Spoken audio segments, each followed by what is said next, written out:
شب رضا برکاتی، نعرے تکبیر، نعرے رسالت۔ اب آخری بات پیارے نبی صلی اللہ علیہ وسلم کے پیارے دیوانوں، میں بتانا یہ چاہ رہا تھا، وہی حضرت عبداللہ ابن مبارک ہے جو فرماتے ہیں کہ ایک مرتبہ میں خانہ کعبہ کا طواف کر رہا تھا، طواف کرتے کرتے اچانک میری آنکھ لگ گئی، میں ایک کنارے جا کر کے سو گیا۔ اللہ امیر المومنین فی الحدیث ہے، بہت بڑے ولی ہے، تقوی شعار ہے، عابد شب زندہ ہے، قائم اللیل صائم النہار ہے، متقی پرہیزگار ہے، نبی کے سچے وفادار ہے، بالیقین وہ جنت کے حقدار ہے۔ اور چل کر سبحان اللہ کہنے میں کس بات کا انتظار ہے؟ اللہ کہتے ہیں پیارے نبی کے پیارے دیوانوں، حضرت عبداللہ ابن مبارک کہتے ہیں اچانک میری آنکھ لگ گئی، میں ایک کنارے جا کے سو گیا۔ کہتے ہیں میں نے خواب میں کیا دیکھا کہ دو فرشتے آئے، ان میں سے ایک کا نام جبریل اور دوسرے کا نام میکائیل تھا۔ دونوں نے ایک دوسرے کا انٹروڈکشن پیش کیا، ایک دوسرے کا تعارف کروایا۔ حضرت جبریل نے پہلے میکائیل سے پوچھا، میکائیل بتاؤ ان سال مکے میں حج کرنے کے لیے کتنے لوگ آئے تھے؟ کتنے لوگ آئے تھے؟ حضرت میکائیل نے کہا 5 لاکھ 5 لاکھ لوگ آئے تھے ان سال مکے میں حج کرنے کے لیے۔ پھر جبریل نے پلٹ کر سوال کیا، یہ بتاؤ ان 5 لاکھ لوگوں میں سے اللہ نے کتنے لوگوں کا حج قبول کیا ہے؟ کتنے لوگوں کا حج قبول کیا؟ تو ضروری تھوڑی ہے کہ جو آدمی جاتا ہے حج کرنے کے لیے اس کا حج قبول ہو جائے، یہ ضروری نہیں ہے۔ البتہ اتنا ضروری ہے کہ حج کی مقبولیت کی کچھ پہچان ہے، علامت ہے۔ وہ آدمی جب حج کر کے واپس آئے تو پہلے سے زیادہ اس کے اندر پرہیزگاری، پہلے اگر چائے کی دکانوں پر بیٹھ کر گپ شپ مارتا ہو تو حج کرنے کے بعد چائے کی دکان پر نہ بیٹھے۔ پہلے اگر بازار میں گھوم کر کھانا پینا کھاتا پیتا ہو، ناشتہ کھاتا ہو تو حج کرنے کے بعد اب ناشتہ نہ کھائے۔ پہلے اگر غیر قوم کے یہاں سے لین دین کرتا ہو تو حج کرنے کے بعد ان تمام چیزوں کو چھوڑ دیا کرے۔ پہلے اگر نمازی نہ ہو تو حج کرنے کے بعد پکا نمازی بن جائے، یہ بھی حج کی مقبولیت کی ایک پہچان ہے۔ لیکن کوئی ضروری نہیں ہے کہ جو آدمی حج کرنے کے لیے جائے سب کا حج قبول ہو جائے۔ ایک بات ہے کہ جو آدمی اگر وہ کام کر لے گا تو حج کے قبول ہونے کا ثواب جانتے ہو، اور اس کے لیے روپیہ پیسہ ڈھوا کوڑی خرچ کرنے کی ضرورت نہیں پڑے گی۔ اور وہ کیا چیز ہے؟ مصطفیٰ فرماتے ہیں وہ چیز تیرے گھر میں موجود ہے۔ یا رسول اللہ کیسے ہم گھر بیٹھے بیٹھے حج کے مقبول ہونے کا ثواب حاصل کریں گے؟ نبی فرماتے ہیں تمہارے گھر میں ماں ہے کہ نہیں؟ ماں؟ ہاں یا رسول اللہ ماں تو موجود ہے۔ آقا فرماتے ہیں کوئی مولانا اس بات کی گارنٹی نہیں لے سکتا کہ 5 لاکھ روپے خرچ کر کے وہ مکہ مدینہ جائے تو اس کا حج قبول ہو جائے، لیکن آمنہ کا لال اس بات کی گارنٹی لے سکتا ہے کہ میرا کوئی گنہگار امتی صبح سویرے اپنی آنکھ کھولے اور محبت کے ساتھ اپنی ماں کا دیدار کر لے تو اللہ تبارک و تعالی ماں کے دیدار کرنے والے بیٹے کو گھر بیٹھے بیٹھے ایک حج مقبول کے ثواب سے مالا مال تو مکہ مدینہ جانے کی ضرورت تو نہ پڑے گی، گھر بیٹھے بیٹھے ایک حج مقبول کا ثواب۔ یہاں گھر والی کے دیدار سے فرصت ملے گی تب نہ متاری کا دیدار کرے گا۔ صبح سویرے تو ایسا منحوس تھوپڑا سامنے میں آ جاتا ہے کہ پورے دن بہنی ہونے پر بھی آپ پیارے نبی کے پیارے دیوانوں باہر کیف میں بتانا یہ چاہ رہا تھا۔ عبداللہ ابن مبارک نے میکائیل سے پوچھا کہ حضرت جبریل نے میکائیل علیہ السلام سے پوچھا 5 لاکھ لوگوں میں سے اللہ نے کتنوں کا حج قبول کیا؟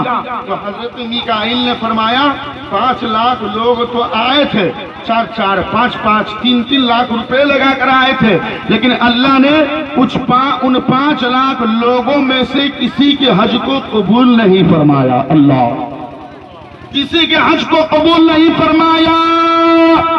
عبداللہ ابن مبارک کہتے ہیں جب اتنا حضرت جبریل نے سنا تو ان کا چہرہ اتر گیا۔ اللہ اتنی محنت سے اتنی دور دور سے لوگ آئے تھے اور اللہ نے کسی کے حج کو قبول نہیں کیا۔ اب حضرت میکائیل پلٹ کر کہتے ہیں ہاں فلاں گاؤں میں، فلاں محلے میں، فلاں ضلع میں، فلاں بستی میں ایک آدمی ہے جس نے اس مرتبہ حج کے موقع سے ایک ایسا کام کر دیا ہے کہ اس کے کام کی وجہ سے اللہ نے حج کرنے والے آنے والے 5 لاکھ لوگوں میں سے اگرچہ کسی کا حج قبول نہ کیا، لیکن اس آدمی کے کام کی وجہ سے سب کے گناہوں کو معاف فرما دیا۔ سبحان اللہ، سبحان اللہ۔ چھوٹے بڑے سب گناہوں کو معاف فرما دیا۔ اگرچہ حج قبول نہ ہوا، اور حج قبول آدمی اس لیے کرواتا ہے تاکہ سارے گناہ معاف ہو جائیں۔ حج قبول تو نہ ہوا، لیکن اللہ نے سب کے گناہوں کو معاف فرما دیا۔ اب حضرت عبداللہ ابن مبارک کہتے ہیں جیسی میری آنکھ کھلی، مجھ کو اس بستی کا نام بھی معلوم تھا، گاؤں کا نام بھی معلوم تھا، اس آدمی کا نام بھی معلوم تھا۔ عبداللہ ابن مبارک کہتے ہیں میں رخت سفر باندھا، سامان سفر کو تیار کیا، ایک گچھڑی میں باندھ لیا، اور گچھڑی میں باندھنے کے بعد اسی بستی کی طرف رواں دبا ہو گیا۔ جب میں اس بستی میں آیا، اس آدمی کا نام بھی معلوم تھا، اس آدمی کے گھر کا پتہ پوچھنے لگا۔ کسی نے کہا کہ فلاں گاؤں میں فلاں گھر کے کنارے اس آدمی کا گھر ہے۔ میں پتہ پوچھتے پوچھتے اس آدمی کے دروازے پر چلا گیا۔ میں نے کیا دیکھا کہ دروازہ بند ہے۔ میں نے دروازہ کھٹکھٹایا، اندر سے آواز آئی کون؟ میں نے جواب دیا ایک مسافر ہوں جو آپ کے دروازے پر کھڑا ہے، خدا کے واسطے دروازہ کھولیے۔ عبداللہ ابن مبارک کہتے ہیں دروازہ میرے لیے کھول دیا گیا۔ جیسے ہی میرے لیے دروازہ کھولا، میں نے کیا دیکھا کہ سامنے سے جو آدمی گھر کے اندر سے میرے سامنے آیا ہے، اس کی آنکھوں میں چمک ہے، چہرے پہ دمک ہے، چہرے پہ نورانیت سجی ہوئی ہے، اور اس کی داڑھی سے وضو کا پانی ٹپک رہا ہے۔ حضرت عبداللہ ابن مبارک نے سلام کیا، انہوں نے سلام کا جواب دیا۔ آپ نے ارشاد فرمایا کیا آپ فلاں ہے؟ کہا کہ ہاں میرا نام فلاں ہے۔ آپ نے فرمایا آپ کے باپ کا نام فلاں ہے؟ کہا کہ ہاں وہ میرے باپ کا نام ہے۔ آپ نے فرمایا اسی بستی میں یہی آپ کا گھر ہے؟ کہا ہاں اسی بستی میں یہی میرا گھر ہے۔ اب حضرت عبداللہ ابن مبارک فرماتے ہیں یہ سنیے، آپ نے کبھی حج کیا ہے کہ نہیں کیا ہے؟ کہا میں نے تو کبھی حج نہیں کیا۔ کہا کہ یہ بتائیے اگر کبھی حج نہیں کیا ہے تو زندگی میں کوئی ایسا اچھا عمدہ خوبصورت اور نرالا کام کیا ہے جو تاریخی کام ہو، جو مثالی کام ہو، جو سب سے بڑا کام ہو؟ حضرت عبداللہ ابن مبارک کے کہنے پر وہ آدمی ذہن پر زور ڈالنے لگا، اور ذہن پر زور ڈالتے ڈالتے اخیر میں جا کر کہا ہے اے حضور، ہاں اے حضور میں نے ایک ایسا کام کیا ہے جو میرے لیے مثالی کام ہے، جو میرے لیے پاورفل کام ہے، جو میرے لیے ناز اور فخر کرنے کا کام ہے۔ عبداللہ ابن مبارک فرماتے ہیں آخر وہ کون سا کام ہے؟ وہ آدمی اپنی بات بتانا شروع کر دیتا ہے کہ میں متوسط اور میڈیم کلاس کا انسان ہوں، حج کرنے کے لیے میرے پاس روپیہ نہیں تھا، لیکن دل میں تمنا تھی کاش میں بھی خانہ کعبہ کا طواف کروں، دل میں تمنا تھی کاش میں بھی میدان مزدلفہ میں قیام کروں، دل میں تمنا تھی کاش میں بھی مقام ابراہیم پر 2 رکعت نماز پڑھوں، دل میں تمنا تھی کاش میں بھی رمی جمار کروں، دل میں تمنا تھی کاش میں بھی شیطان کو کنکری سے ماروں، دل میں تمنا تھی کاش میں بھی میزاب رحمت کے سائے میں زندگی بسر کروں،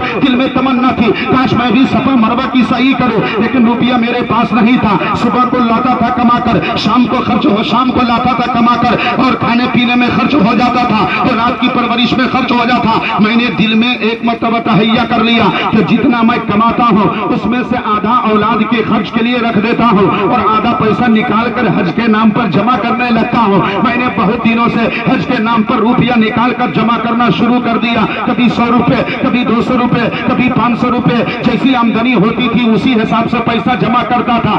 اس مرتبہ امسال حج کے موقع سے میرے پاس اتنے پیسے جمع ہو گئے تھے، اگر میں چاہتا تو ان پیسوں سے حج کر لیتا، اگر میں چاہتا تو خانہ کعبہ پہنچ جاتا، اگر میں چاہتا تو مقام مزدلفہ میں قیام کرتا۔ میں نے ارادہ بھی بنا لیا تھا کہ امسال میں ضرور حج کروں گا۔ جیسے ہی میں نے دل میں ارادہ بنایا، پاسپورٹ اور ویزا کے لیے اپلائی کیا، تو جانتے ہو اسی وقت کچھ دنوں کے بعد ایک غریب انسان میرے دروازے پر حاضر ہو گیا۔ میں کیا دیکھ رہا ہوں اس کا چہرہ مایوس ہے، میں کیا دیکھ رہا ہوں اس کے بال پراگندہ ہے، میں کیا دیکھ رہا ہوں کہ اس کی آنکھوں میں آنسو ہے۔ آ کر کے میرے دروازے پر بیٹھ گیا۔ میں نے کہا بھائی بولو کیا بات ہے، کیا مصیبت تیرے سر پہ آئی ہے؟ وہ آدمی اپنا دکھڑا سنانا شروع کر دیا۔ کہا کیا بتاؤں، میرے پاس ایک ہی بیٹی ہے، آگے پیچھے کوئی بیٹا بیٹی نہیں ہے، میں مجبور و لاچار ہوں، کام کرنے کی ہمت طاقت و قوت و سکت نہیں ہے، میری بیٹی جوان ہو گئی ہے، میں اپنی بیٹی کی شادی کرنا چاہتا ہوں، نہ روپیہ ہے نہ دولت ہے، کہاں سے شادی کروں، نہ پیسہ ہے شادی کہاں سے کروں، نہ خرچ ہے شادی کہاں سے کروں، اور کوئی مدد بھی نہیں کرتا ہے۔ اے مسلمانوں میں یہی تو آپ کو بتانا چاہتا ہوں کہ شادی کرنا بھی سنت ہے، شادی کرانا بھی سنت ہے،